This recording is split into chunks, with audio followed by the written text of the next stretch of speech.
Hello, we are Group 2, and this is our second presentation. Our topic for the second presentation is love and forgiveness and reconciliation over retribution. We chose this based on the parable of the prodigal son and our learnings from Desmond Tutu, who was the topic for our first presentation. The parable of the prodigal son teaches us love and forgiveness, though forgiveness is an important part of Desmond Tutu's teachings as well. In the parable, the father forgives and welcomes his estranged son with open arms despite the son's wrongdoings, and this teaches us to forgive and love our enemies and to bless those who have wronged us in the past.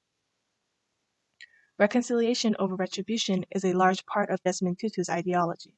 As we researched his Truth and Reconciliation Committee and his Ubuntu theology, we were able to learn about the importance of forgiveness and reconciliation. South Africa had gone through a horrible experience, and what they needed was a way to come to terms with its awful past by owning up to injustice, attempting to compensate for that injustice, and most importantly, finding a way to move past that injustice to ensure a brighter future. The only way Tutu and his colleagues could imagine achieving that goal was through the process of reconciliation, and that is what we are trying to emulate with this project. So, what exactly is our project? Everyone has people who has wronged them in the past, someone we have not forgiven. We plan to forgive one of these people by writing them a letter. In our letters, we included how the person hurt us, our perspective of the events, their perspective, we either asked them directly or made our own assumptions, and why and how we can forgive and move on. While writing our letters, we tried to appreciate the words of Desmond Tutu, "There is no future without forgiveness." We decided to do this project because we found that we had lived a life of refusing to face and see our pain of the past properly, just as many people have as well. We left the wounds of the past unfinished without going through the process of forgiveness. However, from Tutu, we learned that we have to overcome the past with forgiveness to move on to the next stage and face the future properly. Through this letter writing project, we wanted to achieve personal healing and reconciliation with those who had hurt us. We especially wanted to improve and mend ourselves and our relationships with others.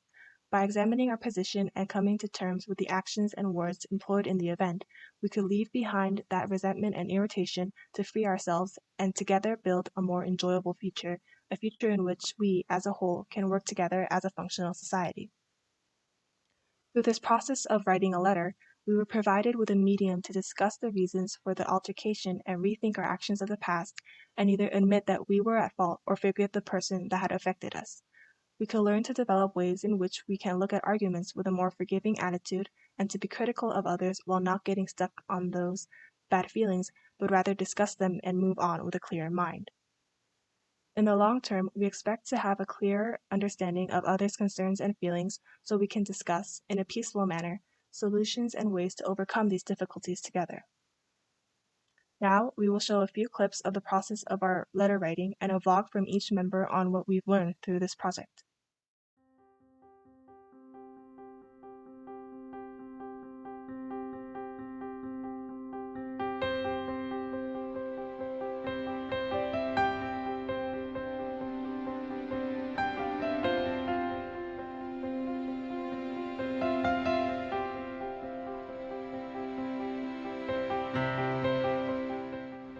No future without forgiveness. I understand the meaning of the words after I wrote the letters to the past. Writing stories about the past when forgiveness had not been achieved, I find myself stuck in some moment of the past. Through the process of forgiving the person who once was the biggest cause of my pain, I could overcome the past and face the future positively. Thanks to this project, I was able to have a chance to forgive and put down my burden. After writing the letter, I felt that forgiveness was a much more effective, sincere, and future-oriented way than a simple expression of emotion. We can move on to the future through forgiveness. With this experience, I wanted to reflect on my past actions. I wanted to try to forgive and be forgiven. Putting my thoughts in words was harder than what I expected, but I'm glad I did it. I want to heal and save my relationship with the person I wrote the letter to. I just hope we can reconcile and move to the future, having solved our differences. It made clear to me how important testimony is to victims of wrongdoings and how it can help lead them onto the path of forgiveness and help them move on with their lives. Writing this letter was very cathartic, as I could finally verbalize the things that had been weighing down on me all this time, and I believe it was this catharsis that made it easier for me to move to forgive my ex-friend. Grudges, metaphorically speaking, are like weights that keep you down whenever you hold on to them. They bring you down emotionally. With that in mind, truly forgiving someone felt like I was liberating myself from the clutches of hostility and anger, because I finally let it go, and I instantly felt lighter. I have started to write this letter because of Desmond Tutu once saying, "There is no future without forgiving." Arise from his words, I have realized the importance of forgiving, and although the forgiving is good for that person as well, it's also beneficial for myself as well, because I won't suffer any more from it. And in the end, I have mentioned Desmond Tutu's famous quote, "Do your little bit of good where you are, is those little bits of good put together that overwhelm the world."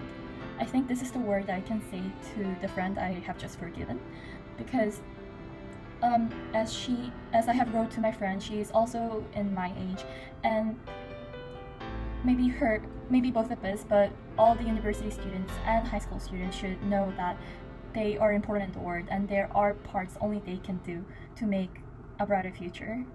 So I also feel as if I also feel better after writing this letter, and I hope she would do the same. Thank you.